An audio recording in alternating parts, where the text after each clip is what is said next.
fence expert. Who's that guy in that orange shirt? Who must be the fence expert?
It's almost time to talk about the fences. It's time to discuss operations and expenses. It's time, it's really time to elevate small businesses. It's time to put Joe and drop his knowledge. It's relentless. This rhyme of mine is getting a bit ridiculous. So here we go. We're live with Joe. Enjoy the show. What is up, Fence fam? So good to see you guys again. 2 weeks in a row. Wait, no, we didn't have. Actually, the show is like 3 weeks in a row. I haven't seen you guys in a couple weeks. Shout out to Caleb and the team for taking over last week out of town for a little birthday adventure. So glad you guys are back with us again. If you guys are listening to the podcast, you are listening to a recorded version of a live conversation that I host most every Saturday, starting at 10 a.m. Central. If you'd like to have your questions answered real time, check me out. It's on Facebook, YouTube, LinkedIn. If you pretty much wherever you watch video content, there's a good chance you'll catch it Saturday mornings, 10 a.m. Just search Joe Everest and you'll find it. For those of you joining live, thank you so much. I appreciate you guys showing up and interacting with us, both myself and the guests. It always makes this so much better. If you guys read the comments, you know the conversation we're getting ready to have is about finance, business finance, just basically knowing your numbers and what to do with them. We're going to get to that here in just a second. First, I'd like to thank the team at Expert Professional Wood Care for making this live possible. Guys, I like this brand a lot. I like Caleb and Ashley personally. just legitimate, and the team. I don't want to leave the team out, I guess. Legitimately good people. Use their products exclusively before they sponsored the show. But I would, if you're looking for a stain company, recommend you at least trying out their products. I think you'll really like it. Say hi to a few people really quick, because when we start this conversation, I think we're going to dive into it for a little while. So I want to say hi to you guys first. Front Rock Fences says, good morning from Canada. Good to see you again. It was absolutely great to meet you guys at the Fence Show. If you guys saw us at the Fence Show, thank you so much for coming up and saying hi for the 2023 Fence Show and Security Expo there in Vegas. Great time. Shout out to Brian and the team for putting on a heck of a show. Somebody else we saw at the Fence Show, Chris Kaserk Distributors. Good morning from Philly. Good morning. City of Brotherly Love. I love it. Rebecca Marin. Hello, Rebecca. Good morning from Kissimmee, Florida. I bet it's nicer there than it is here at the moment. Not even going to try the name. I'm going to butcher it. I know it, and I'm just going to leave that alone. But I'm going to tell you good morning, but it's not good morning there. In Sydney, Australia, appreciate you tuning in. Mallard Fence, good morning from Texas. Hello, Texas and Mallard Fence. Speaking of Texas, Jeremy is here. Good morning from Fort Worth. Good morning, Jeremy. Al Martins. Al, hello. He's either coming to us, well, he can be coming to us from a lot of places. I live vicariously through Al's travel journals that I see on Facebook and such, but either in the Great White North or maybe down in Florida. Mallard Fence, Joe, where can I find specs or blueprints to go off to help build a large cantilever gate? It's a good question. So both AFA and FWA have cut sheets available, I believe. I've used them in the past. I haven't used them recently, but they typically have shop drawings to go off of. I saw that you had this comment also in the Facebook group, so it's interesting to see the responses there. Jonathan, good morning, Fence fan. Good morning, Jonathan. Pro Watch Missouri, hello. Good morning. It is morning in Australia, 1 a.m. Good grief. And you guys are a day ahead, so it's 1 a.m. tomorrow. Very good. Appreciate you tuning in. Guys, if you read the description, you know exactly who's coming on. I'm going to bring him up and let him introduce himself to you guys, but get your financing questions ready for Andrew. Andrew, how are you? Good morning, Joe. I'm wonderful, sir. Thank you for having me. Of course. I appreciate you making time to come on Saturday morning. Of course. And Andrew, I've watched you from afar on Facebook, just in the different Facebook groups and that sort of thing. But for the folks out there that may not know you, how about a brief introduction? Sure. So I'm the owner and president of Atlas Financial Strategies. We're a fee-based financial planning, business planning, and estate planning firm. We're out of Pensacola, Florida. We've been lucky enough to have been voted the area's best financial advisor a total of 17 times, and been recognized by Forbes as part of the top 50 financial professionals in the state of Florida for the last 2 years in a row. Very good. You know a thing or two about finance. If not, I at least play one on TV. Now, and it seems like not only finance, but specifically, maybe not specifically, but to include contractors. Would that be yes? Yes, sir. So where we really separate ourselves is working with business owners. And I would say, if I had to guess, probably a little over half of our business owner clients are some sort of contractor. Okay. Well, we had a conversation before it got started, just kind of talking about where the show's going to go.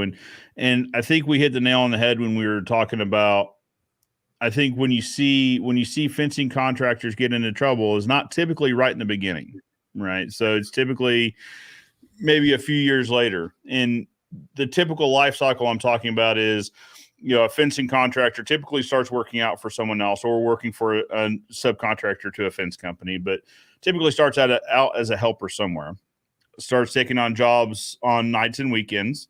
Just as they have extra time available, they have this skill, they'll share this skill with the community. And they start taking on a few more projects and a few more projects. And next thing you know, they wake up one morning and they're only working for themselves now. Right? They've left either the full-time job or they've left the subcontractor they're working for, and now they're doing their own thing because they are very good at what they do. They found success in that, and they do this for a few years. They've maybe saved up some money, squirreled away, hopefully enough to live on for a year or so while they get their business figured out. 2 or 3 years later, they find themselves in a little bit of a pickle because they've spent through the savings. The significant others ticked. We're coming up on kind of the holiday season, so maybe Christmas isn't as flush as it once has been, and they didn't get to go on vacation this summer because Dad was busy building fence, and all of a sudden life starts getting increasingly more difficult because while they were an incredibly skilled craftsman, there are guys that are very good at building fence, but maybe not as skilled at running a business. They want to spend their time building fence, which is what they're great at, but they neglect the business. And in the end, maybe through no fault of their own, they still end up doing quite a bit of damage to themselves and their family, to the community. And ultimately, in a lot of instances, we end up losing these contractors. Yeah, unfortunately, kind of like you and I were talking about before, I think you'd be better off being a great business owner, not knowing anything about how to build a fence and starting a fence business. I always use like a baker, as I'm like, you can be the best baker in the world. That doesn't mean you should open a bakery.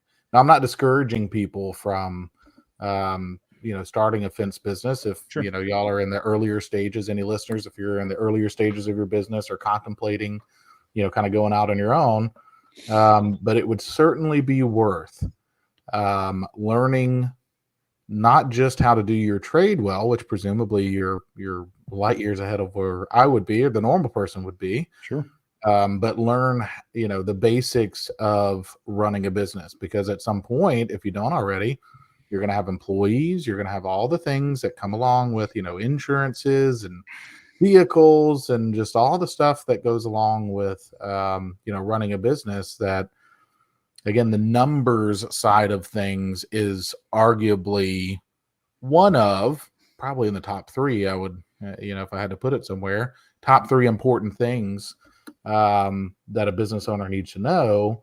And it's just one of those things that nobody ever teaches us. So we don't have a lot of places to learn it. So either hiring someone to help you with that, or finding a good mentor, or joining organizations like the Mr. Fence Academy or something like it, right? I think Tony Thornton has some. Yep. Some similar things as well. So just finding something like that where they're helping in a hands-on way, helping you dive into those things and helping you learn that. If it were me, I think would be extraordinarily beneficial. Absolutely. Well, and like I said, a lot of times it's not intentional. Now, sometimes you get some bad actors that jump into the pool and they come into it for nefarious reasons. But I think largely 90% probably of the contractors you hear about flaming out didn't do it intentionally. We had a contractor here locally that built great fence for a lot of years. I mean, they ended up growing to where he was working out of his garage, and then he got a storefront, got a yard, started operating as a brick and mortar fence company. Mm-hmm. One thing led to another, and you started hearing about people complaining about how long it's taking, because every community has these Facebook groups, right? The Welcome to Springfield, I Love Republic. So you start seeing posts in these groups about how long it's taking. Hey, does anyone know how to get a hold of whomever? It's like, oh, we better start watching this, because I think I've seen this before, right? I think I know where this is heading. One thing leads to another, and then a bunch of people are upset because no one can get a hold of him. There's a lot of deposits missing. Mm-hmm. Come to find out, what had happened was he just got really far behind. It was in the tune of 7 figures to a couple different vendors, took a bunch of deposits and ran, scooped the family up, and they moved somewhere else. Now, this story has maybe not a happy ending, but a less bad ending, in that the Missouri Attorney General found him and brought him back, and there's some justice, and he's on a payment plan, I guess, to pay everyone back. But the story didn't start out this way, right? The story started out with, he did great work, and that's, no one complained about the fences that he did build. Sure. It was he just got, whether it was he scaled too quickly, which is a danger. Maybe the brick and mortar, he jumped to that a little bit too soon, or it could have been any number of reasons. The point is he didn't do it intentionally in the beginning. Now, at some point he made a decision. Right. But he didn't go into it. And I think that's the point here, is that contractors can find themselves in bad situations quicker than they think. You never know you're in quicksand until you're up to your shins or your knees in it. Right. And then all of a sudden it's a mess. Yeah, if you don't know your numbers, and we consider that to be one of the core foundational things that, like, it makes all the planning all that much easier, right? Because if you don't know that, it's hard to understand, do we have money to hire people? Do we have money to expand, or buy new vehicles or equipment, or spend money on marketing, or whatever it is? And to your point, and I shared a story about contractors in our area as well, very similar story, where I think it just becomes like this accidental Ponzi scheme, right? So they don't know their numbers. They think that growth will solve the problem, but if you're not running profitably, growth just digs that hole even deeper and makes it that much harder to get out of. And then you start collecting deposits on jobs that you're not going to get to for months. And again, because you don't know your numbers and expenses and profitability, you're spending that money to help you, finish jobs that you're currently doing. And then you have to get somebody else down the road because you're using that deposit from somebody, in a few months to finish the job now. Then you got to get somebody else to give you money to finish that job that you're going to get to in a few months, which is the definition of a Ponzi scheme, right? So it's just, you got to get new investors in to pay the old ones, right? And it's really sad because presumably that's not what people went into business for, and that's not what they were trying to do, but they found themselves there, had to make some difficult decisions. Well, and it starts out, it starts out as, just to your point, not knowing your numbers, right? And this is one of the reasons why I'm against the questions like, what do you charge for X in your market, right? Because then it's, well, I mean, one, it's an antitrust question to begin with, but two, even if it wasn't, you have to presume that whoever is giving me the answer knows their numbers, and they just didn't hear it from somebody else who heard it from somebody else, right? And you've really got to hope that your market is the same as theirs. I was talking to Sean. So speaking of Mr. Fence Academy, I was talking to Sean a while back, and we made the point that Sean and I's business can be in the same city. They could be next door to each other. We could do the same revenue, have the same number of team members, have the same vendors. It can be same across the board, and we're likely not going to charge the same amount because we just have different goals in business. We have different growth strategies, or we just, whatever the reason. Yeah. So if two competitors next door can't charge the same, two contractors across the country absolutely cannot. Yeah, I think a lot of people should understand, like, it's irrelevant what other people are charging. Like, trying to gauge what you should be charging based off of what other people are charging. Like, even non-business owners, when I meet with them, I hear very often when we're talking about doing various things, like, well, what do other people do, or what? And it's like that. I don't know. I try to find a tactful way to be like, it doesn't matter. It doesn't matter what other people do. This has nothing to do with you and your situation. What do you want? What do we need to do for you? Yeah. Well, and I almost said it's not commodities, right? Like, we're not selling commodities, but even in the commodity. So let's talk about gasoline or diesel, whichever one. I pay different than you pay. We pay different just for a basic commodity, just fuel, or you could say milk, or you could say lumber, or whatever the commodity we're looking at. Even those aren't the same, right? Even commodities aren't the same market to market. But I think that's probably one of the areas that a fencing contractor could start finding themselves on a wayward path by saying, well, I charge $1 million a foot because so-and-so said they charge $1 million a foot. Well, if your expenses are $990,000 a foot, you're stuck. Yep. Right. Because then all of a sudden, it was easy to get credit. I think it's less easy now than it was before, but then the easy lever to pull was just to go to get some credit because you owed a vendor. He said, well, I didn't do well on this job, so I'm going to have to take out on credit to pay the vendor so I can buy materials on the next job. And then that just snowballs and snowballs and snowballs. And now all of a sudden you're 7 figures to a couple of vendors. And you're like, how's this going to work? Like the game's up, I guess. I don't know.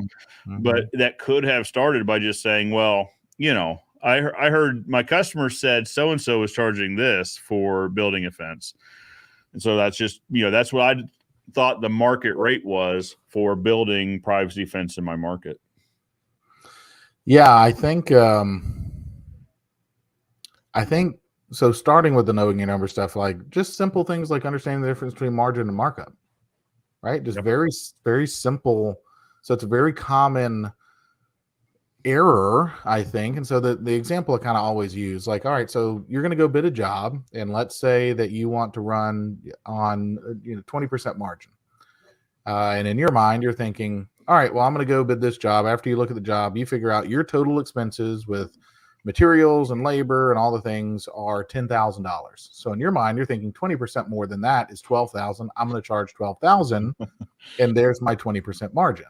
Well, that's a 20% markup. And so to break this down as easily as I can for people who are listening, markup is your profit, which in this case would be that $2,000. Profit divided by cost, right? That's your markup. So 2,000, your profit divided by the cost of 10,000 to do the job, which would be a 20% markup. Margin is profit divided by price, which is the 12,000 that you're charging. And so when you divide 2,000 by 12,000, that gives you 16.67, right? So it's 16.67% margin. So 20% markup. Right. So for the people who are thinking like I'm running at a 20% margin, no, you're running at a 20% markup. You're running at a 16.67% margin. And then out of that comes all your other expenses, right? Comes your mortgage or rent, comes your insurances, comes your, if you have admin or office staff that their labor isn't directly correlated with that particular job. So it's not probably costed into that. And some owners don't include their pay anywhere in the equation, right? Yep. So then you're just kind of living off the scraps or what's left over, and that's not a good position to be in either. Well, and unforeseen expenses, right? So in our part of the world, rocks are everywhere. We grow them here, it seems like. So you get into a particularly rocky yard, and you've got to go rent a breaker. Or you've got to go rent a core drill, or because at this point you don't have that. Well, the customer is not going to pay the added expense typically, right? Yeah. So now you're absorbing that. And now all of a sudden at the end of the job, you're like, wait a minute. I paid the vendors, I paid the rent house, I paid everybody, but there's no money left over for me. Like, well, we're going to have to do better on the next job. But for whatever reason, doing better on the next job is never charging more. Yeah. Right. It's like, well, we got to figure out how to get it done faster or find cheaper materials, or like, that is one direction you can go. Sure. A better direction would be to say, okay, I guess I didn't price that accordingly, right? Because we didn't anticipate needing this or that or the other. You almost have to price that in, right? That's we own all of our equipment, but we still price the job as if we were renting that equipment, whatever the job would take, the digging equipment, the core drill, whatever it could take. A couple reasons. One, we've got to replace this stuff, right? So it has a lifespan. Right. But two, maybe something goes wrong and we've got to go rent a piece of machinery. This machinery goes down or whatever scenario. Well, now there's money in it to rent that equipment, and we're not just totally upside down in it. Right. Unforeseen stuff, you have to plan for it. Yeah, I think so many problems are solved by charging more, right? Like obviously, cutting costs and finding ways to do things more efficiently, obviously, right? Yeah. Obviously, that's something absolutely. We always want to do. And again, I'm not saying go, price gouging or anything, but I think to have that extra cushion, that extra margin to allow for room for error, to allow for these extra, unknown expenses that might come up. It makes a really big difference. And I think a lot of Absolutely. business owners, particularly newer ones, are really scared about losing jobs because they're charging too much. Sure. And again, you should understand how you charge, and you should, but you also need to Right. charge what you need to charge. And by knowing your numbers and knowing I need to charge this much for this to make sense, like that's what you have to charge. Don't take the job just because you're like, well, it's money. And it's like, all right, but if you're breaking even, you basically did it for free. Like, Right. that's not a business. You made no forward progress. Yeah. Yeah. And In in the fact, best case scenario. yeah, in fact, you could certainly make the argument, and it's a very valid one, that in fact you probably moved backwards because the opportunity cost, Right. right? Because you could have filled that job with, or filled that time with a profitable job, Sure. and instead you were doing this job to break even. Right. So, well, there's a few different directions we can go here. The one I want, so the easiest way to think about markup and margin, when I'm talking to contractors, I like 50% gross. That's Sure. where I like to start. And Sure. sometimes it can be more, sometimes it can be less, depending on if we're more or less efficient. And that number is super easy to come by. Sure. Right. So total cost, which include all your materials, all your labor. One number that contractors that I talk to forget is the payroll tax expense on the payroll. So your complete cost of payroll, to include payroll taxes, benefits. You should be offering those, right? Yep. Complete expenses, rental equipment. Even if you own the equipment, I'm going to be 2 days on the job. What is 2 days renting a Bobcat MT100, whatever you like using? Mhm. What is 2 days of the total cost? Double it or times 2. That is your number. Yep. Total cost times 2. It's super easy to figure out. Mhm. And there's quite a bit of wiggle room in there for if you do have unexpected expenses. Mhm. Right. And heaven forbid everything go exactly right. And then you're left over with a little bit more. Now, here's a wonderful thought. Mhm. Right. So that's one guy's opinion. But to your point, no one's ever made mistakes by charging more. Right. Like that solves a lot of problems. Yeah, it really does solve a tremendous amount of problems for any business, right? So, and I think it's fear that keeps us from charging appropriately. So It's mindset. Absolutely. yeah. Well, and so as a kind of a quick, I have a client who builds cabinets, and he's a one-man show, has been his whole time, and he came to us because he's like, I want this to be a business, and I need to grow and hire people and do stuff. And he's a little set in his ways about things, but Sure.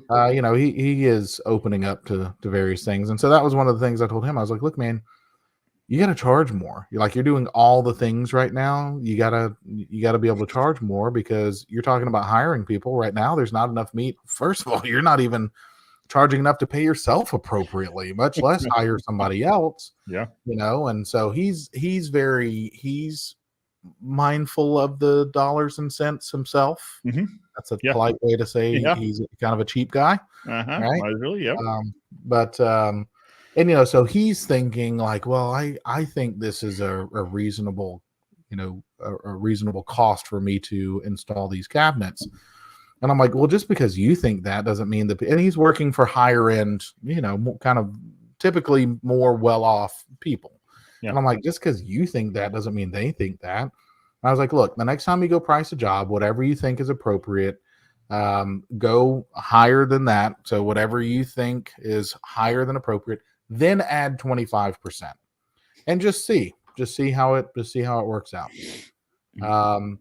And he did, and he landed it, and it's, changed his mind about, and I mean, there was no, again, with these people and with the reputation he has, because like we've talked about, a lot of contractors especially in our area. You know, people kind of have PTSD about like, I need to hire a good contractor that I know will, keep his word. Sure.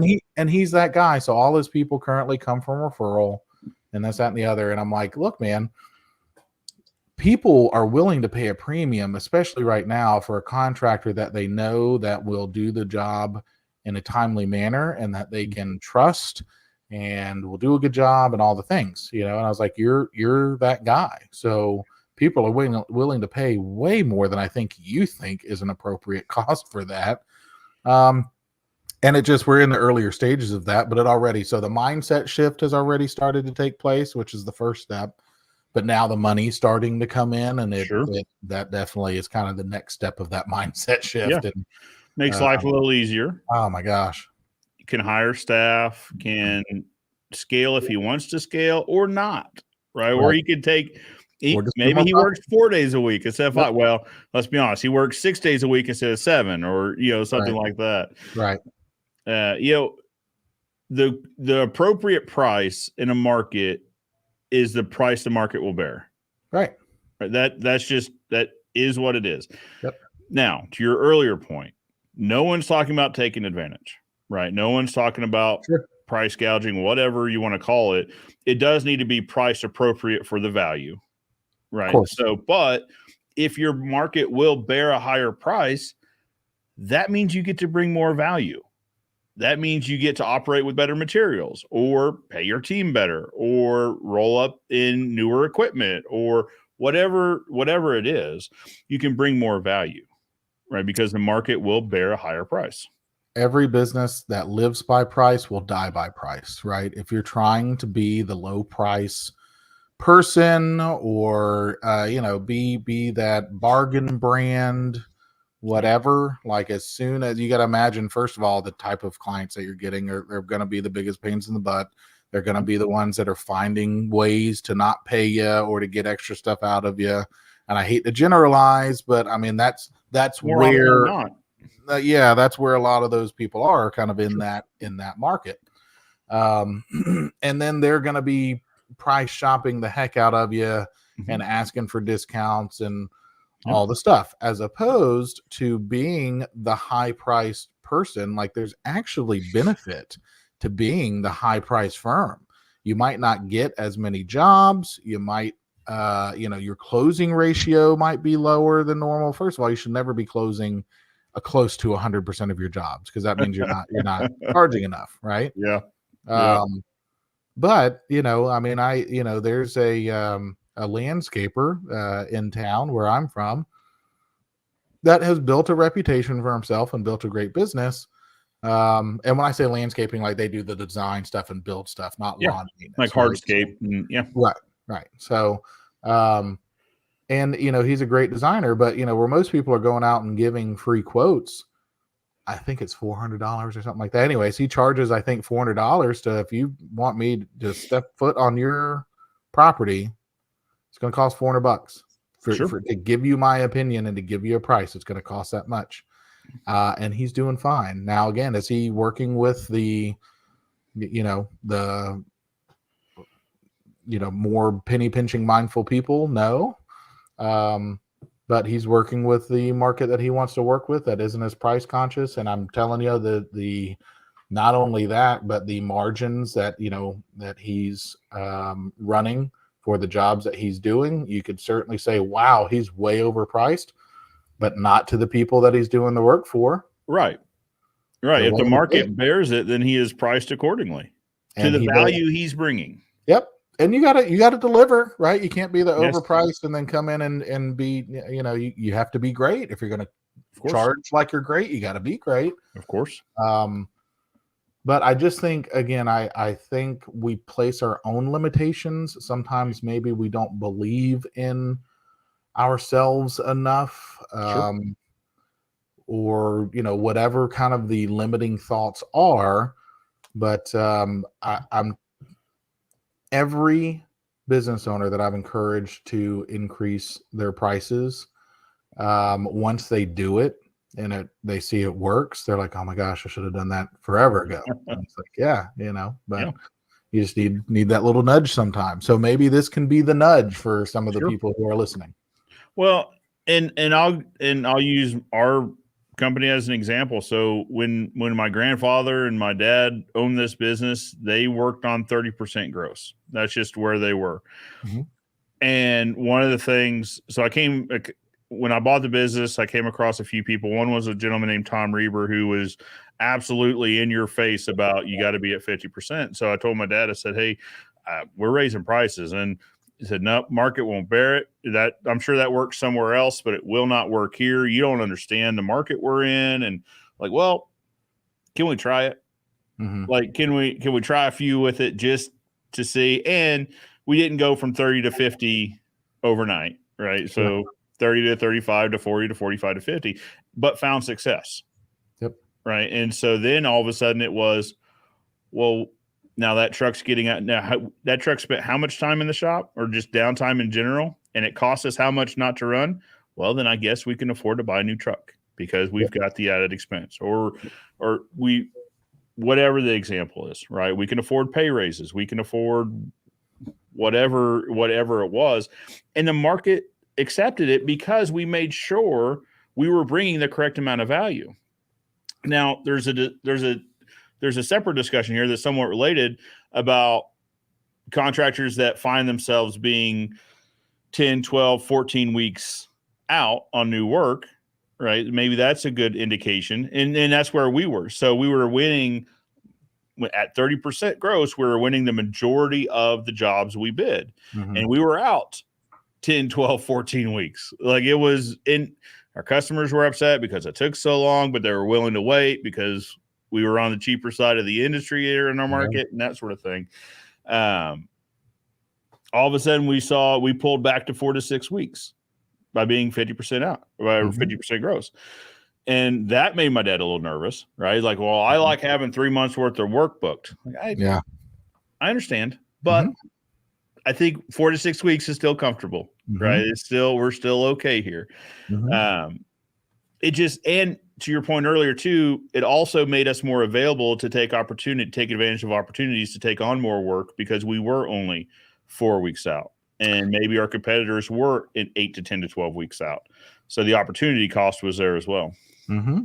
Yeah, and you made a great point earlier about the vehicle, right? And so instead of having a vehicle down, so switching gears just a little bit, but you know, that is something that I think is worth business owners to take into consideration as well, is looking at your vehicles and equipment and things like that to see, all right, is it most efficient for me to keep this older vehicle that needs a lot of work and probably isn't as good of a representation of my business as it's driving around the road, as opposed to a newer vehicle?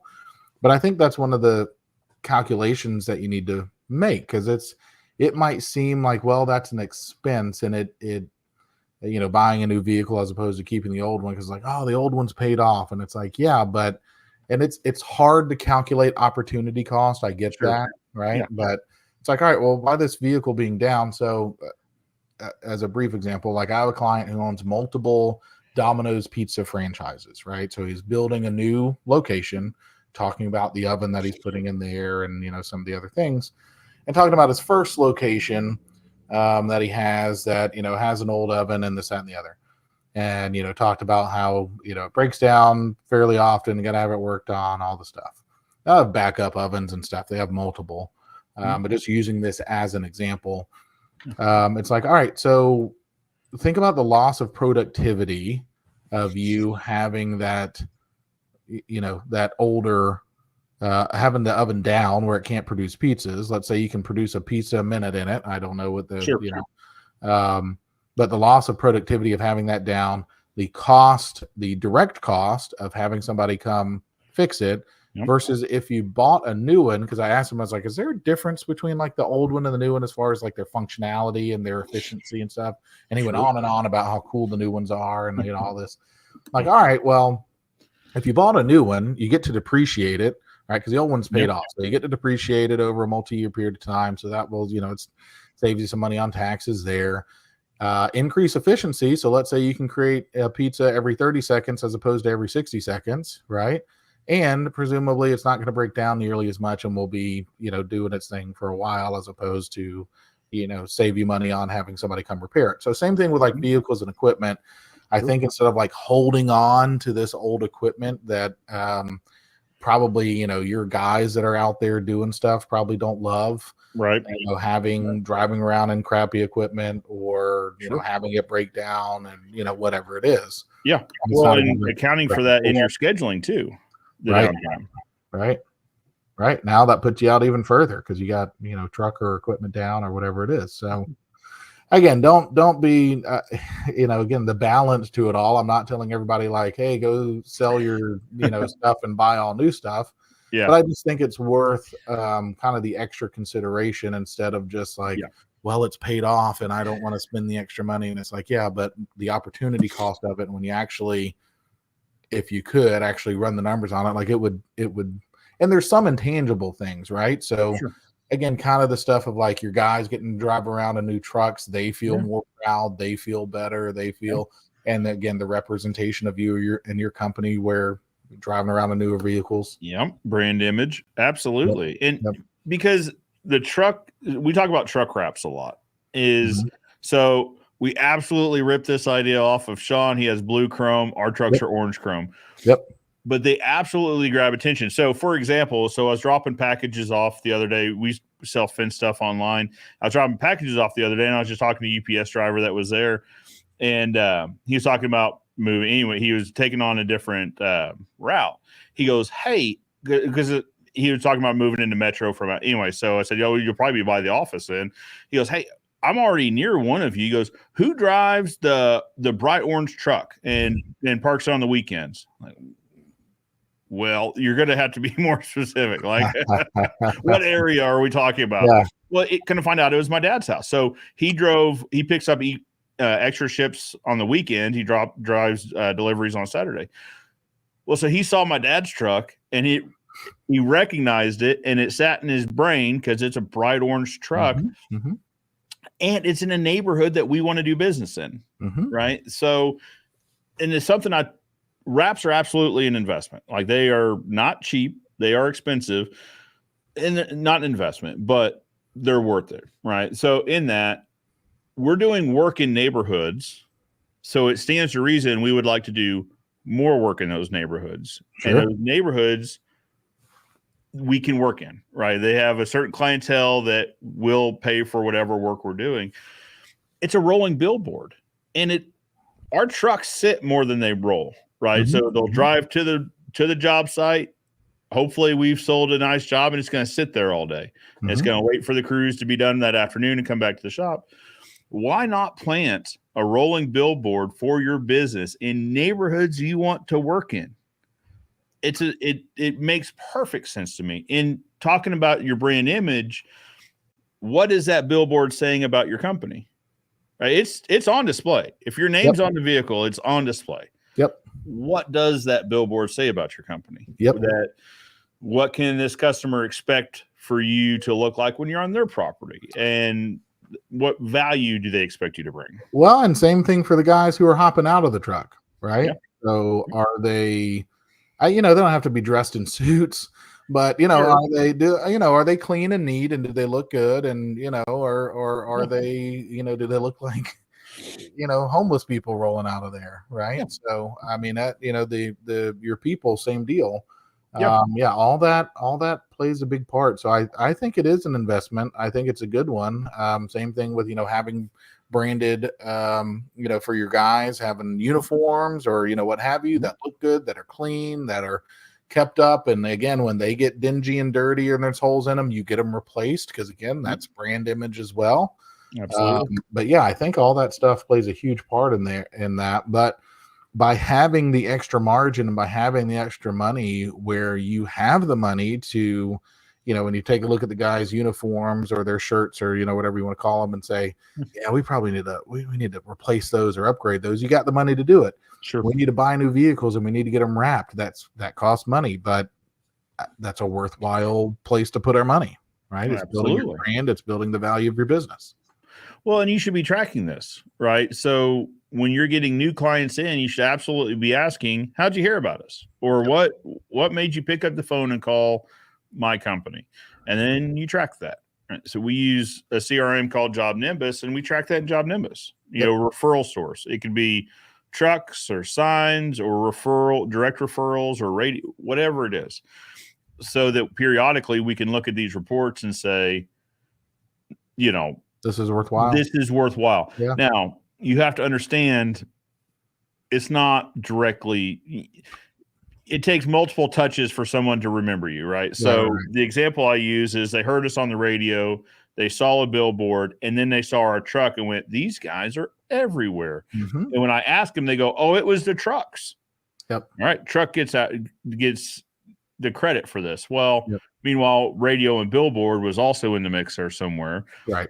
Don't get the credit, but so it takes a mix, but you have to at least begin to understand so that you can look and say, for my business, maybe social media isn't doing well. Maybe print ads aren't doing well. Maybe you could track these multiple different ways. And so one way that we track it is with tracking phone numbers. Mm-hmm. So we actually just got done running this. Is we had paid for a space in some local high school calendars, right? Sports calendars. Mm-hmm. They love to sell these things. I love to support them, but so we placed a big ad, and it had a tracking phone number. It says, give us a call at 123-4567 or whatever. 2 calls in a year. So then when the rep called again, I said, hey, listen, we got to talk about this because it didn't drive business. Now, there is a conversation about branding, and that's okay. We can talk about it. But at the price that you're asking for, that's too expensive for branding. There needs to be some direct action here. The point in all of it is you've got to know your information. You got to have information at hand. I'm so glad you mentioned that because we're such a huge proponent for tracking data as much as you can. So I brought it up to somebody and they're like, oh, that sounds like it's it's hard and it's a lot of work to do that. And I'm like, well, it is to have the systems in place and or people or to once you to get it going. But like once you have things going and it's part of what you do, well, then it's not hard to keep up. It's hard to get started if you've never done it before. Sure. But to your point, tracking that data to understand, like let's say there's multiple key metrics to track, but let's say customer acquisition cost, right? Mm-hmm. So to know like, all right, well, we're spending money on social media, we're spending money on mailers, we're spending money on like referral programs or whatever it is. So for nice, easy numbers, let's say that we are spending $2,000 a month on social media ads. We just spent $1,000 on mailers, and we have referral program where we're giving the referrer and the referee $100 each. So let's say that you get 2 clients per month, closed clients, not leads, but customers, signed contracts of 2 per month, and you're spending $2,000 per month. So your customer acquisition cost on social media in this example is $1,000 per client customer acquisition cost. So then knowing what the average profit per client is, and to know just generally, right? So per month, we got 10 people call, 2 of them are from social media, this many from mailers, this many from referrals, this many from seeing the trucks, this many from, whatever it is. But then to take a good look at, all right, well, if we get 2 from social media, we're spending $2,000 per month, and our customer acquisition cost there is $1,000. If we have a referral program where we're spending $200 per referral, right, $100 to the referrer, $100 to the referee, well, then our customer acquisition cost there is $200. And if we sent out 1,000 mailers and got 4 clients, so I spent $1,000 on mailers and got 4 clients from that, well, then our customer acquisition cost there is $250. So then that helps you realize like where should we spend our dollars, and let's just say understanding the average revenue or average profit per client. Let's just say for the sake of this example, it's $1,000. Well, then there's a lot of business owners, again, kind of back to knowing your numbers and understanding your data, that they're spending money on social media. Their customer acquisition cost is $1,000 via social media, and their average profit per client is $1,000. Right. So they're not making any money. They're getting clients. So the average client who doesn't know and doesn't track this, the average business owner is saying, well, I'm getting tons of clients from that. Like, I don't understand why I'm we're not really making money. busy. Yeah. But like, we're not making any more money. Why is that? Well, again, understanding that, and that helps you understand where those dollars should go and where they shouldn't go. Yep. You absolutely have to. You have to start collecting the data, and then you can sift through it. Yep. Right now, I always use a word of caution too, that sometimes your clients get confused about where they find you. Right. So one of the options on our tracker is television. We don't run television ads. We are not on TV, but once in a while I'll see it'll be once or twice a month. Someone will say, "Oh yeah, we saw you on TV." No, you didn't. Interesting. Yeah. But okay. Like if you think so, it's so anyway, your customers may also be confused about where they see you. 100%. But if you don't, to your point though, if you don't track it, you don't know.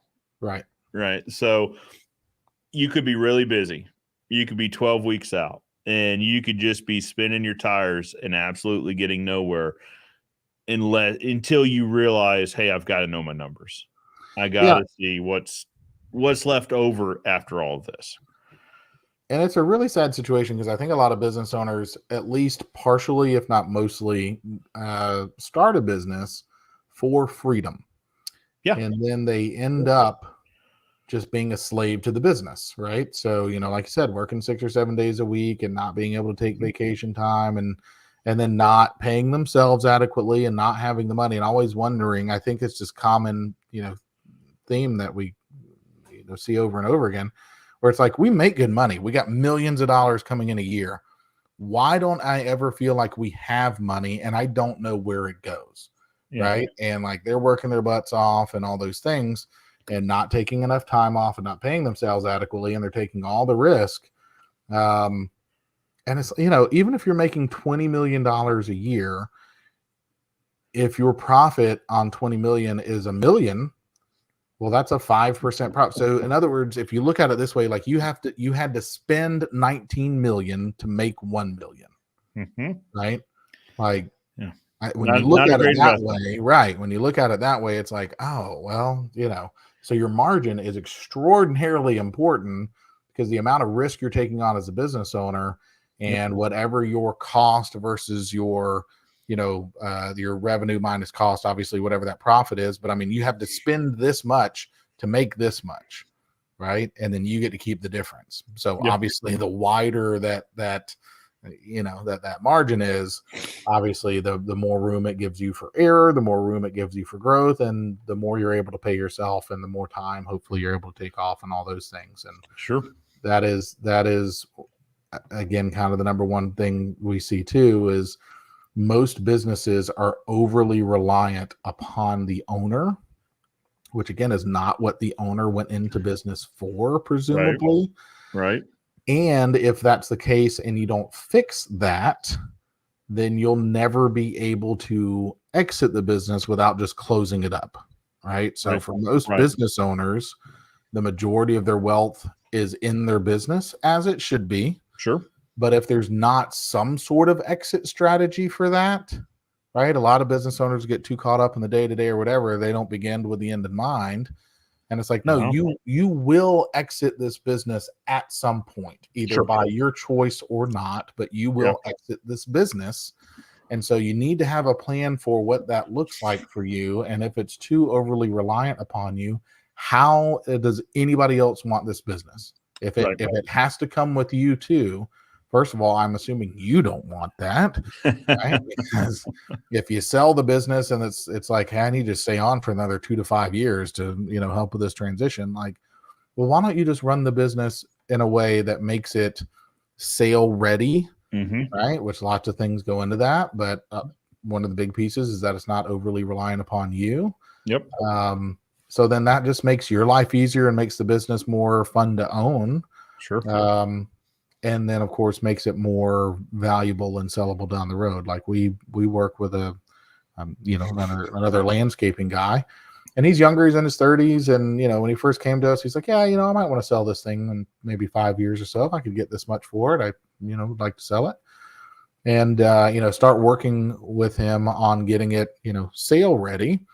And now fast forward 3 years later, and he's like, I don't know if I want to sell it. Cause he's like, now he literally said, he was like, now it's fun to own. He was like, I got to figure out what to do with my day most of the time. And like, it doesn't require a lot of time from me, and it's, growing, and we're making more and more money. And it's like, I'm not saying I wouldn't sell it, but like, I'm not nearly as like, now it's fun to own. So I think, a lot of the business owners that feel like burnt out and stuff like that, and just feel like they want out because the business is a source of pain for them,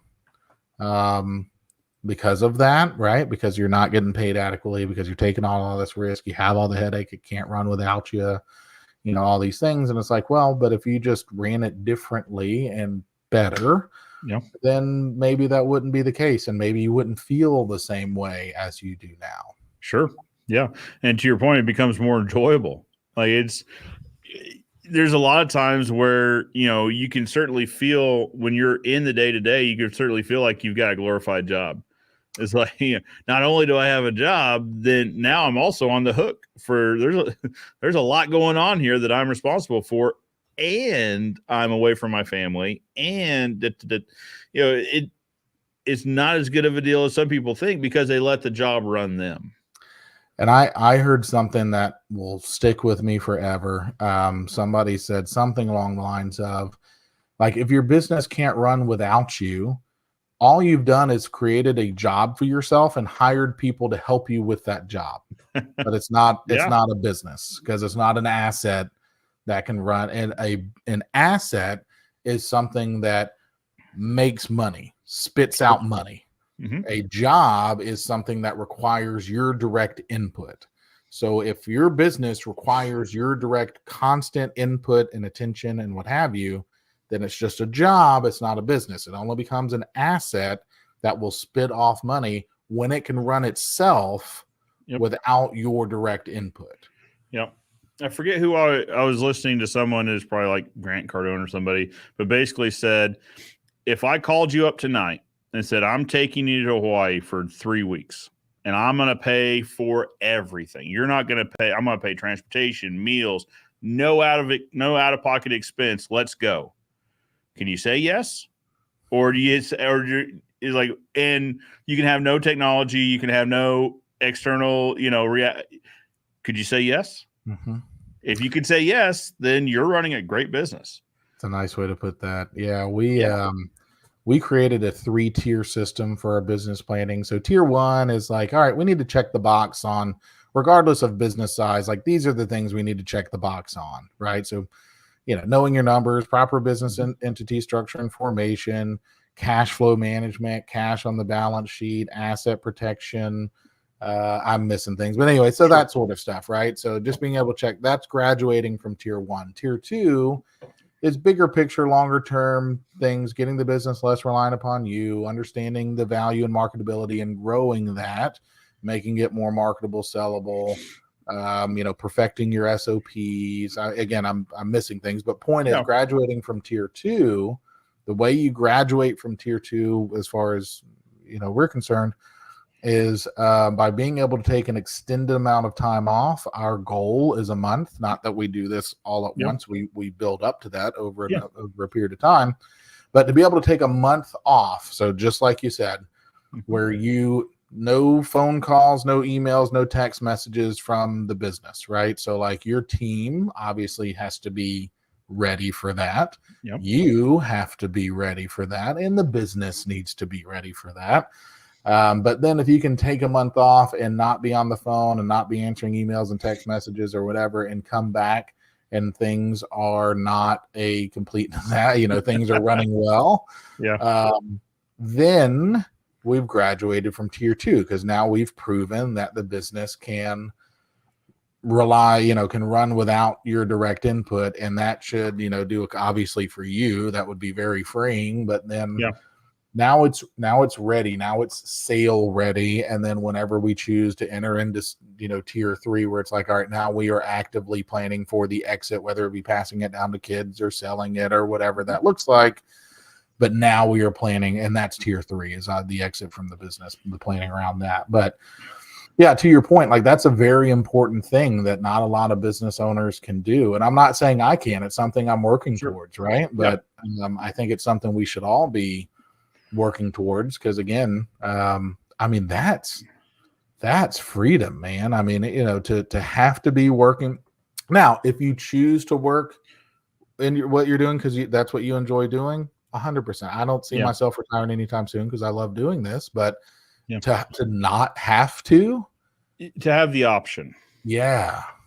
So one thing you said that I'd like to touch on is you said you have to be ready for it, right?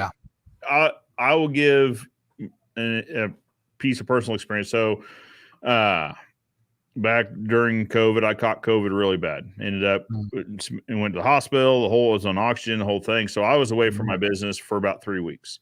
Wow. And just by the time we got it all sorted out, and arguably I probably came back a little too soon because I was dragging an oxygen bottle with me and all that. But I came back and I was like, all right, who needs help? Like, what do we need to figure out? I've been gone for a while. I haven't been in touch regularly. And everyone's like, no, it's good. We got it figured out. Like, well, yeah, but what about, e-commerce? Like, I know there's got to be something down there. And he's like, no, I figured it out. Like, we're going okay. Oh, okay. Well, surely. And so I started checking in. They're like, no, I mean, in the areas I usually interact with on a daily basis, they're like, well, yeah, I mean, you weren't here, so we had to figure a few things out. But largely, you want to talk about feeling not needed. That was not, I'll be honest, I struggled with that for a while. The feeling of not being needed, right? That it went smoothly anyway. So I was talking to another guy in the fencing industry about it. And he kind of shared with me something similar. And he's like, I ended up seeing a professional for a little while dealing with just the issue of not being needed. Because I think that's human nature to feel wanted and to want to be needed and all of that. There's some psychology stuff in there, I'm sure. But the point being, you got to be ready for that of this thing that has relied on you for X amount of time. And you get to a place where it could function. Now, not at 100%, maybe not at 90%, but 75, 80% just chugged along without you. You got to deal with that. You got to kind of work through that. Yeah. And I feel like that's a really great point. And I feel like for probably men in particular, because we want to be productive members of our tribe, meaning our family or our team or the people close to us. We always want to feel like we're pulling our weight and we're providing value and all those things. So probably, and I will say, so I mean, even non-business owners, transitioning into retirement is so much psychologically harder for men than it seems in our experience than it seems to be for women. Yeah. And I think that's a big part of it, right? Is like, oh, I'm not going to be providing for my family anymore. Like I'm now the Eskimo that's being pushed on the thing of ice because I'm no longer useful to the tribe, right? So it's a weird thing. So my granddad, when he sold to my dad, he did the typical, I'll never forget. So we lived in North Carolina at the time. We came home for Christmas dinner and all that. And my granddad said, hey, listen, I'm ready to sell this place. I'd like to sell it to one of you, but I'm going to sell it to somebody. And it was in a correct point of life where my dad said, I think this is our calling. We're going to come back home. And he said, I'm only staying on for 2 years. I'll help you transition because you haven't been here, but I'm going to introduce you to all the people you need to know, and then I'm done. Okay. And he did for about 6 months. And then he would still come in. We would go eat lunch down at the cafe down the street, and he'd come in on like Thursdays or something. So one day he was like, well, guys, I think it's pretty obvious. You could use some help. So I'm willing to come back, limited basis, couple days a week, only a few hours a day. And that's all I'm committing to. Oh, okay. So then what do you know? It worked into like 4 days a week for about 3 or 4 hours a day, because I think that's what he ran into, right? Was that, and it wasn't, he sold the business. So it wasn't that he needed to provide, right? Like he was provided for in that sale. But I think it's just also the need to be needed, right? Yeah. Or to be productive, to feel like you're producing and you're a contributing member to society, right? Rather than not. Rather, you know, there's a feeling of either you're doing the pulling or you're being pulled, right? You're contributing or you're not. My dad retired February of last year. Worked at a paper mill his most of his life. And that's where he retired from. And my brother-in-law owns a tree trimming, cutting business. And Dad was like, "Oh, I'll work for him for, it's supposed to be 2 days a week." And he's there every day, right? Yeah. And just, Dad's 65 or 66 and out there running circles around the younger guys. And I mean, yeah, it's just, and it's not, he doesn't need the money. And Right. I don't even know if my brother-in-law pays him. But he wants to help, and he wants to be out there and do stuff. So yeah, it is difficult. There were some days, so my granddad liked to fish. And so there were some days where he'd call in and I'd answer. He goes, "Well, how are things? How busy is it? You need me to come in?" No, I think we got it covered. He goes, "Oh, okay. Well, then, this is after about, if it's all right with you, I might just take the day off." And he'd done this a few times. I knew, like, "Grandpa, are you already on your way to the lake? You got the boat hooked up? Are you almost?" Like, "Well, I mean, I can turn around. If you really need me, I get out of here. Go fish. Go have fun." But you gotta love it. Yeah, but it's the need to feel needed or to be productive. So that's anyway, all that to say, your point at you got to be ready for it is absolutely accurate. Is you've got to be ready to hand it off to somebody. Right. And task by task, that's generally how this happens. Is you say, "Hey, on my plate are these 12 things." Right. I do this, I do that, I do the scheduling, I do the material ordering, okay. So, team member, which one of these do I think you're most proficient at? Or do you think you're most proficient at? And all right, so take this for a while. Let me know how it goes. Let me handle the transition and introduce you to who you need to introduce to. But that's, you do that for a while. And then slowly but surely. But you got to be ready for your plate to get a little empty.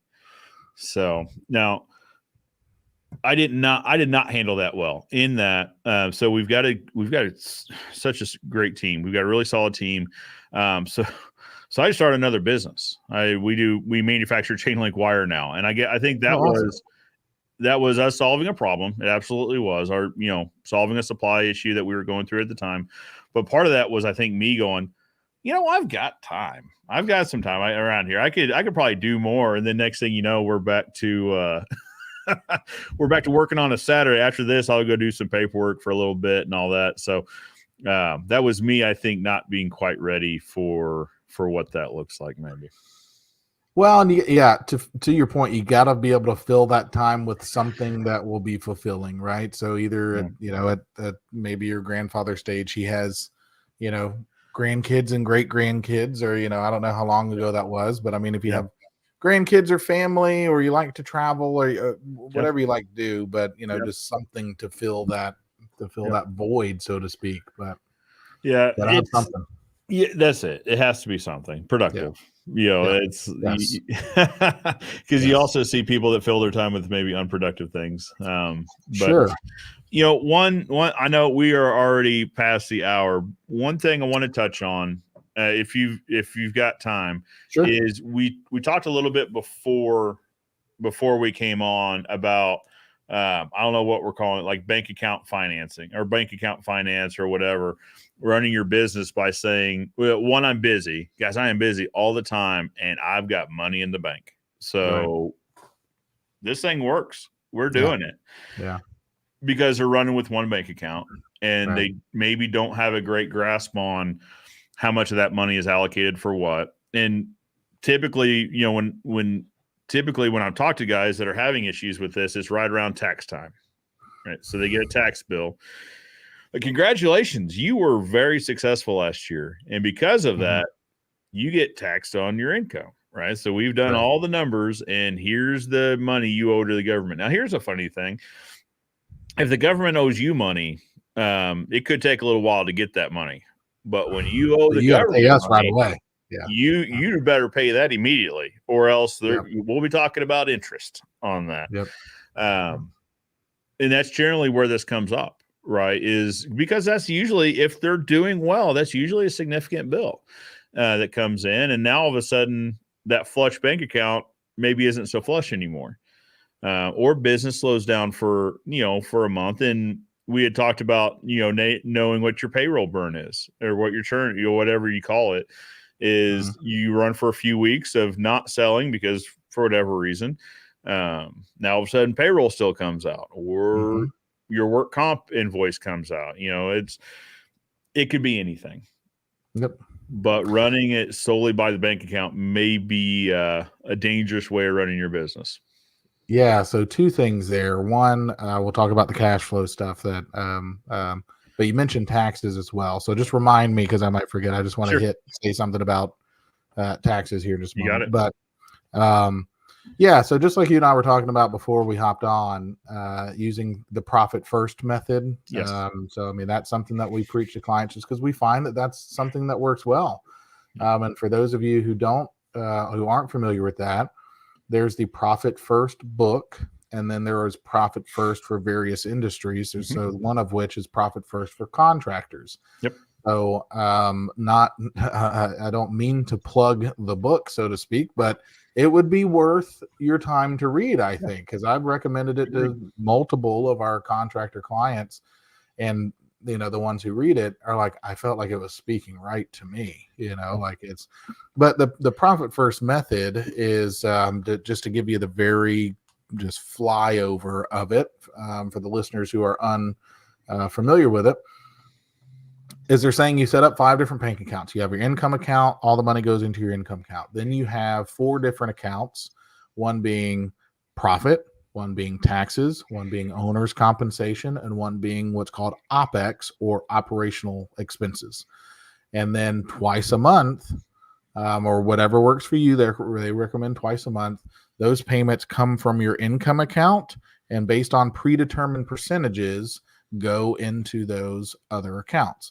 And what they're basically saying, kind of their philosophy, is that the business should be able to run off of what's left over in the OPEX account after putting money aside for profit, after putting money aside for taxes, and after paying you as the owner adequately. The business should be able to run off of what's left over. And I know this sounds a little counterintuitive and kind of a little backwards for a lot of business owners, but kind of the point is that if the business can't run off of what's left over after putting money aside for profit, taxes, and your pay, then you can certainly make a strong argument that the business is not very financially healthy, and you either need to decrease expenses or increase revenue and profitability, or some combination of the two. Yep. Right. So that's kind of the flyover of it, but that's kind of the rationale and the philosophy. And they recommend don't just dive right into that. Right. If you're not used, don't just set up the account, start with small percentages, get used to the flow of things, see what the business can handle, and work up towards your target allocation percentages, right? If you want to have 10% in profit, don't start with 10%, start with 1 and work your way up to 10% and so on. Yeah. Well, the thing, and so we follow it. And the one thing I like is that, while I have a grasp in a broad sense of where we are financially here on a daily basis, maybe I can log into the bank and see at a glance exactly where we're at. or log into QuickBooks, and QuickBooks will show you what checks are outstanding and all that. So it may give me an even closer look, but it helps you make business decisions, right? To say, so we were talking about bringing on team members. Okay, well, so are we constantly adding to the payroll account? Is it above this average tide line? Okay, well, so that tells me we may have some room for either bonuses or bring on, if we need to, additional team members, that sort of thing. Same thing with OpEx, right? Is OpEx growing? Okay, well, maybe we can shrink OpEx, and maybe that can go somewhere else. And it's those foundational accounts, but then you can also create separate accounts, right? So we've got one. We took out an EIDL loan during the pandemic and all that. Some people did what they wanted with that money, but for us, and we know what the monthly expense on that is. It's got a separate account. It has a certain percentage in it. Now that account just gets auto drafted, but at a glance, I know that money is not part of OpEx anymore. That money is dedicated to this. So now if we have the opportunity to buy a few truckloads of this or the other, we can look at OpEx and go, okay, we've got some funds in there. We can take advantage of this or not. And not, the dangerous part is if you're looking at one bank account, you can look at a big number and go, yeah, we can buy 2 truckloads of this. We got that. Right. And then payroll comes out, and then a tax bill comes, and then you're like, oh, I did not have the money. Whoopsie. Yeah. And who ends up not getting paid? The owner. Business owner. Yeah. I mean, the business owner gets paid last in a lot of scenarios. Yeah. And sometimes people got to end up putting personal funds back into the business because they messed up. Yep. So in the profit first, it reverses that. Like you pay yourself first, you pay your business first through profits. We've got to separate for owner's comp and all this to where those get paid first. And to your point, then OpEx is at the end of it, and you should be able to operate out of OpEx. But I think it's a smarter way to do it. And to your point, like I'm not big on plugging things that aren't, if I plug them, I believe in them. Right. So it's obviously not like a sponsored thing or whatever, but it's something that I used and I found success with. Right. Yeah. And I think now one part here too that we had talked about is some guys I talked to about this said, yeah, no, that makes sense for when I grow. So when I get to that point, I will definitely implement it. It is 1,000,000% easier to implement it now when you don't need it. I was just about to say the exact same thing. Yeah. It's so much easier. Yeah. It will never be easier as you grow. Like you will not get to a point where you're like, okay, this is when it'll be really easy. It will always be harder later on. But so profit. I use profit first for contractors. And then I went and read profit first because there's some variances there. Right. And it's good to kind of understand the whole concept, but you were going to make a point on taxes. Yeah. So, kind of our overarching theme when it comes to owning a business and taxes and so on, right? So again, everything kind of wrapping back into, at some point you'll exit the business. Presumably it's going to be a sale. There's multiple reasons to get and keep the business sale ready. But when it comes to taxes, the laziest tax advice that I really hate is, hey, you made a lot of money this year. You need to go buy something. Right. So, I'm sure equipment or a truck or so I'm sure everybody, for the most part has had, if you've ran into that, has had your CPA tell you again, towards the end of the year, November, December, like, hey, you made too much money this year. You need to go buy something before the end of the year. And it usually ends up being a truck or something like that.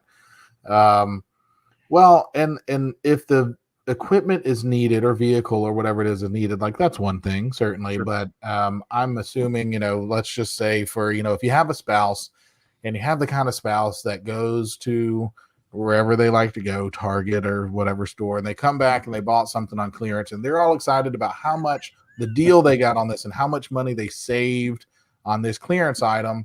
And you're like, husbands a lot of times are thinking, Okay, but did we need that? Number one, It still costs money. and it still costs money. So we spent something, so to spend $100,000 on a vehicle to save 30 grand, you still spent 70, right? So I mean, if it didn't move the needle forward with the business, if the business didn't need it, if it doesn't increase value and or cash flow with the business, then we didn't need it. So our philosophy is income taxes are taxed at the highest rate, right? Highest income tax rate right now is 37%. Capital gains taxes are taxed at a much lower rate. Highest capital gain tax rate is 20%, long-term capital gain. So if you can reinvest, if you can wisely reinvest back into a well-run business, key phrase is being wisely and well-run, in a way that will decrease your income taxes, which are the highest rate, and increase the value of the business. You don't pay taxes on the increased value of the business until it's sold. And then if you did sell the business, and if you sold it as a stock sale, not an asset sale is taxed as income tax. Stock sale is taxed at a capital gain tax rate. So generally speaking, you'd probably want to do it as a stock sale, depending on various things. But point is that you've decreased income taxes, which is the highest rate. As far as return on capital, investing into a well-run business, you're probably going to get a better return on that money than you will a lot of other places. And then cashing in on it down the road and paying a much lower capital gain tax rate, I think is arguably, not that there's a lot of other things you can do to save money on taxes, and there's a lot, there's a lot more that goes into that. And I'm not saying to pour all your money back into the business and not diversify. Obviously, I think it makes sense to diversify outside of the business, whether it be real estate or in the stock market or whatever else you want to invest in. I'm not saying don't do that. Certainly do that.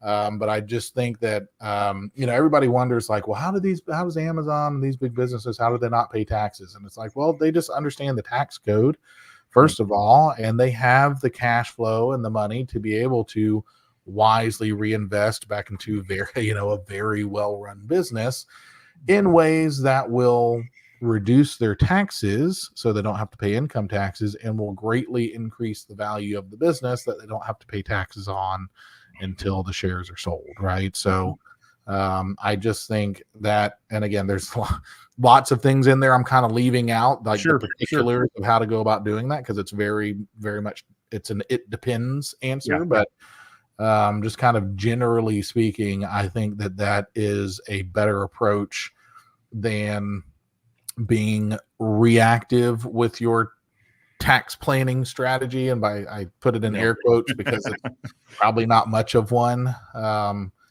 And waiting till the end of the year and like, oh, I'm going to go spend this money on whatever because I made too much money. And it's like, well, there's probably better ways to do that.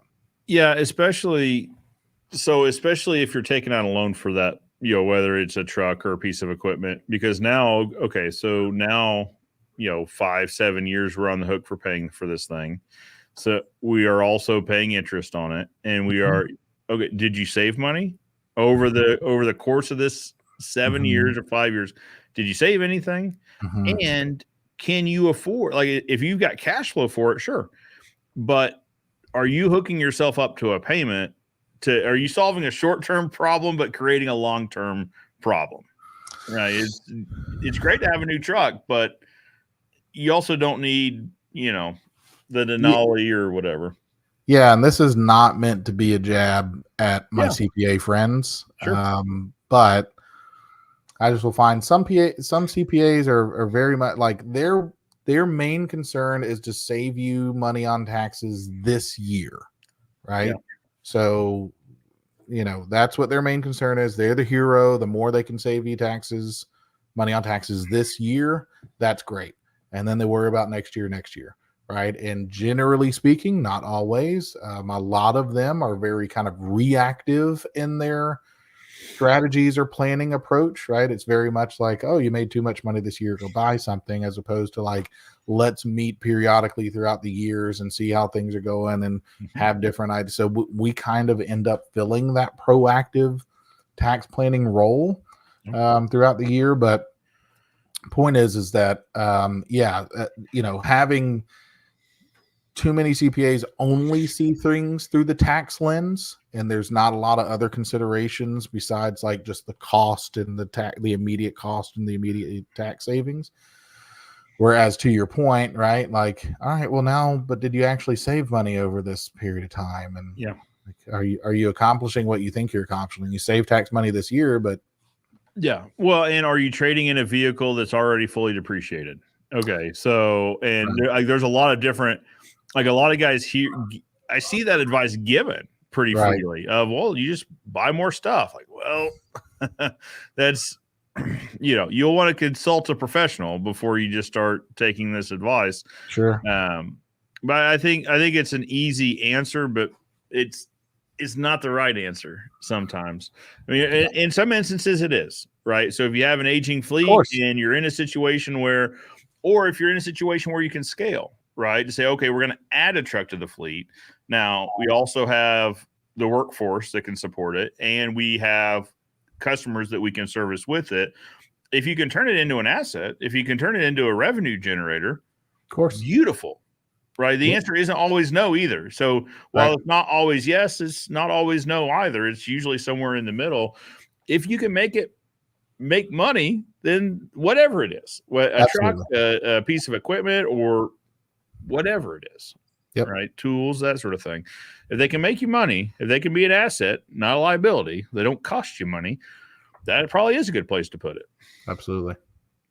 Absolutely. As with anything, though, your mileage may vary, sort of thing. It's every answer, it needs to be tailored to the one asking it. Yeah, and that's the tough thing about I don't always, when we get questions sometimes, so like, get any online questions, and if it's like, I hate sounding like an attorney sometimes, because the question, the answer to most questions has to be, it depends. Yeah. And I can give you some generalities, or I can, but like, there's a lot of information we need to be able to give you the answer. Sure. Or some potential answers. And, with every decision, there's pros and cons to each, and like which one's going to be the best, but there could be multiple. It's kind of like when you were taking a test and it's like, all these answers are correct. Choose the most correct answer. And it's like, okay, well, fantastic. Yeah. And it depends. So we talked about this a little bit before. Depends what area you're in, right? So, some people will be, the question a lot of times is, I haven't been paid. What do I do? And some guys are like, well, you just go rip those gates right off of there. Those are your gates. Like, well, no, wait a minute. Like, that's probably theft. In the state of Missouri, that's theft. But there's answers that, while they may fly in some jurisdictions or states or whatever, they don't necessarily fly in others. And another thing we talked about too is the answer also could vary depending on just how your business is structured, right? What the legal entity of your business is. An answer to a sole proprietor could very much be different than the answer to someone that's structured as a corporation or an LLC or however. So that's blanket answers are sometimes could probably be more dangerous than they are helpful. Yeah, you're absolutely right. You're absolutely right. So that's the tough thing. And so that's, generally when we I speak at the Mr. Fence Academy every so often. And, when we do things like that, it's like, all right, look, we're talking to a large audience and a lot of people, and I can't give you specifics about your situation, but we offer a free 30-minute integration call. So like for the people in the audience, give us a call. We'll schedule a free 30-minute call. And so that way, the questions that you have that are directed to you and your business, I'm able to ask you more questions to get, to hopefully give you a better answer as opposed to a blanket answer. That feels like a segue, but it's not. Like, so Steve posted this right as you started talking about it. A great discussion. Does Andrew have a podcast or a book? Andrew, where can people reach out to you to learn more, a more tailored answer? Yeah, so we don't have a podcast. I'm working on a book. Okay. We have our website. We have educational content there. We just what is the website for those? It's Atlas Financial Strategies, ATLAS, atlasfinancialstrategies.com. Yep. Mark, can you pull that up, throw it in the chat?